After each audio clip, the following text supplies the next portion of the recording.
ka eskaluar gjendja neve në qendrën ku punoj unë, dhe ti e familjare me punën që bëhet aty. Më thënë, na kemi evidentu një fëmijë 12 vjeçar dhe nuk është i vetmi se mandej kemi me varësi prej substancave narkotike dhe jo në fazën eksperimentale, po përdorues dhe është shqetësuese mandej, domethënë në sajet të ti intervistes klinike, punës sistematike që po bëhet me atë fëmijë, na kemi të dhëna tjera për shembull, që në rrethin e tij janë edhe disa të tjerë, një veç më të mdhej ose edhe disa muaj më të ri në moshë.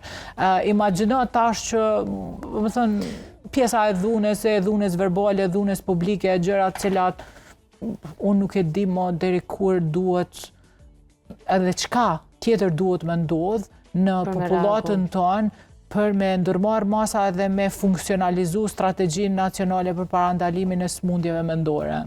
Nuk kanë kohë për shkak të fushatave dhe zgjedhjeve të shpeshta. Më duhet me thonë këto me gjithse emisioni jam nuk është as pak politik, po në është një shqetësim që vjen me thonë edhe menimin e fundit të parin, kështu që e qita ashtu që menova. Stara nuk ka të bëj vetëm me politiken, sepse politika, unë nuk e di edhe a mund ta quajmë politika po cirk, se do më thënë ka ndruar ta bërë, mirë, po kjo duhet të ishte përgjegjësi. Mbi të gjitha, jo vetëm përgjegjësi politike, kjo duhet me qenë përgjegjësi morale dhe individuale e individit, pavarësisht partisë politike i cili është në krye të institucionit që është përgjegjës për me ndërmarrë hapa konkret, për me përmirësu cilësinë e shërbimeve në shëndet mendor, se na nuk mundemi me i ndalu probleme, duhet me i parandalu.